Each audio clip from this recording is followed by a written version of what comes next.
बहुत समय पहले की बात है।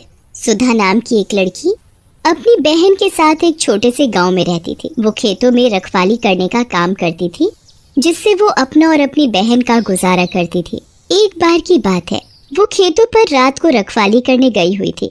सुधा रखवाली कर ही रही थी, तभी अचानक से वहाँ एक पागल बैल खेतों में घुस आता है और वो खेत को रौंदने लगता है। अरे अरे अरे, ये बैल यहाँ कहाँ से आ गया? तभी सुधा देखती है कि बैल खेत में लगी फसल खराब कर रहा है। अगर इस बैल को यहाँ से भगाया नहीं गया तो ये सारी की सारी खेत की फसल उजाड़ देगा। इसे फसल खराब करने से कैसे रोको?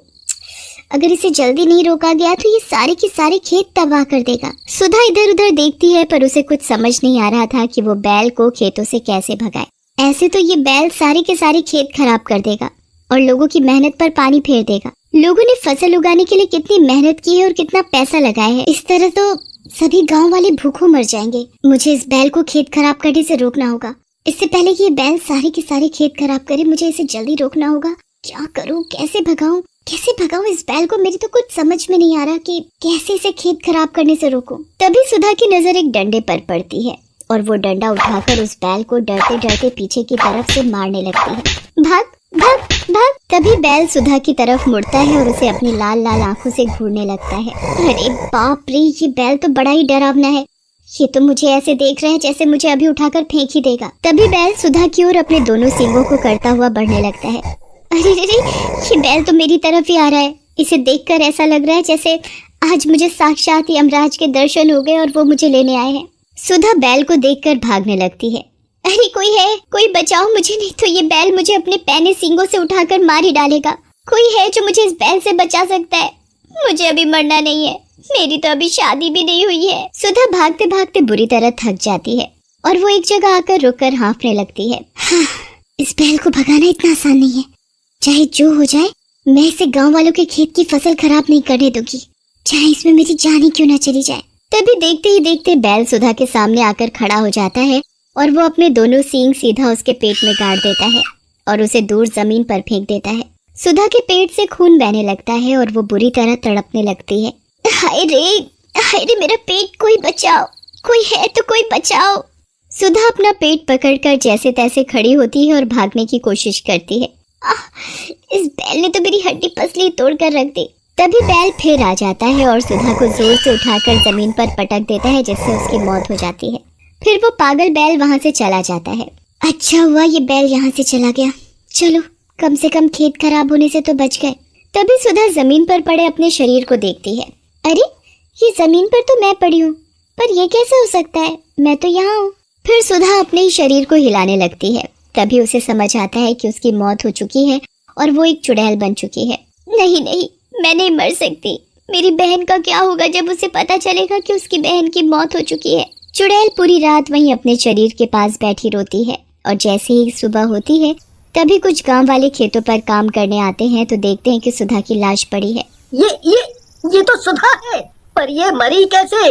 इसे किसने मारा होगा और इसके शरीर पर किसने इतनी बेरहमी से चोट पहुंचा रखी है? रे भाई, अब होनी को कौन टाल सकता है? फिर सभी गांव वाले सुधा की लाश को उसकी बहन के पास पहुंचा देते हैं, पर किसी को नहीं पता था कि सुधा को एक पागल बैल ने मारा है। और फिर सभी गांव वाले मिलकर सुधा का अंतिम संस्कार कर देते हैं और फिर अपने अपने घर चले जाते हैं। और फिर अगली सुबह सभी गांव वाले अपने अपने काम में लगे हुए थे। तभी अचानक से वही पागल बैल वहां आ जाता है और वो गांव में घूमने लगता है। तभी बैल की नज़र एक आदमी पर पड़ती है जो अपनी रेहड़ी पर सब्जी बेच रहा होता है। तो वो बैल उसकी सब्जी की रेहड़ी को अपने सींगों से उठाकर फेंक देता है और उस आदमी के पीछे पड़ जाता है। कोई बचाओ, नहीं तो ये बैल मुझे मार देगा। फिर देखते ही देखते वो बैल उस आदमी को अपने सींगों से उठाकर फेंक देता है। हाय हाय हाय हाय हाय, मर गया रे, मेरी कमर। वो आदमी जैसे तैसे अपनी जान बचाकर वहां से भागता है, लेकिन तभी बैल उस आदमी को पीछे से अपनी सींगों से जोर का धक्का मारता है, जिसकी वजह से वो आदमी दूर जाकर गिरता है और मर जाता है। वो पागल बैल पूरे गांव में भाग रहा था। उसे देखकर गांव वाले भी इधर उधर भाग रहे थे, पर किसी की हिम्मत नहीं थी कि कोई उस बैल को पकड़ सके। तभी वो बैल किसी का घर तोड़ने लगता है। उसे रोकने के लिए कुछ गांव वाले उसे पकड़ने की कोशिश करते हैं, जल्दी से कोई मोटी रस्सी लेकर आओ। सभी गांव वाले रस्सी का फंदा बनाकर बैल के गले में डालते हैं, पर बैल उल्टा ही उन्हें ही अपनी ओर खींचकर गिरा देता है। मर गया रे, ये पागल बैल तो पकड़ में ही नहीं आ रहा। गांव वासियों को चारों तरफ भागते हुए चुड़ैल देख लेती है। ये तो वही बैल है जिसने मुझे मारा था। अब ये यहाँ आकर गांव वालों को परेशान कर रहा है। इस बैल ने तो गांव वालों की बहुत बुरी हालत कर रखी है। मैं इस बैल को नहीं छोड़ूंगी। तभी चुड़ैल देखती है कि एक छोटा बच्चा सड़क पर अकेला रह गया है और बैल उसके पास खड़ा होकर उसे देख रहा है। उसकी माँ चिल्ला रही है, मेरा बच्चा, कोई बचाओ मेरे बच्चे को, नहीं तो ये बैल मेरे बच्चे को मार डालेगा। जैसे ही बैल उस औरत के बच्चे को उठाने जाता है, चुड़ैल उसके सामने आकर उस बच्चे को उठा लेती है और उसकी माँ को दे देती है। ये देखकर उस बच्चे की माँ हैरान होती है, चुड़ैल, ये तो चुड़ैल है और इसने मेरे बच्चे की जान बचाई।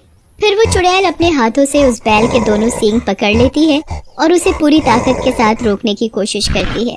तू मेरे होते हुए गांव वालों को कुछ भी नहीं कर सकता। बैल भी कम ताकतवर नहीं था। वो अपनी पूरी ताकत के साथ चुड़ैल को उठाकर दूर फेंक देता है। अच्छा, तो ये बात, अब फेंक कर दिखा मुझे, मैं भी देखती हूँ कि तुझ में कितना दम है।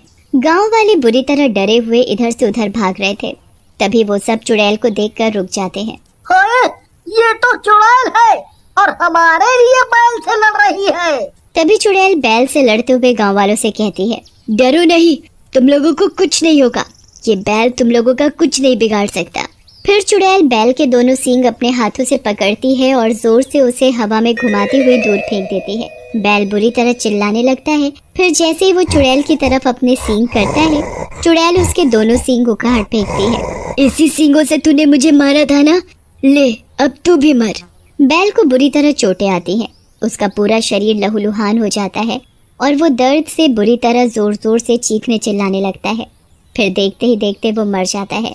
सभी गांव वाले पागल बैल को मरते देख बड़े खुश होते हैं। तुम्हारा धन्यवाद, जो तुमने इस पागल बैल से हम सभी गांव वालों की जान बचाई। पर तुम हो कौन? मैं सुधा हूँ। जब मैं रात को खेतों की रखवाली कर रही थी, तभी ये बैल न जाने कहाँ से आ गया और सारी की सारी फसल खराब करने लगा। जब मैंने इसे रोकने की कोशिश की तो इसने मुझे ही मार डाला। सुधा, तेरा हम गांव वालों पर बहुत बड़ा एहसान और उपकार है। हम चाह कर भी तेरा ये एहसान नहीं चुका सकते। तूने मरने के बाद भी हम गांव वालों की इस पागल बैल से जान बचाई। हम तुझे जिंदा तो नहीं कर सकते, पर हाँ, तेरी कोई इच्छा है तो उसे जरूर पूरा कर सकते हैं।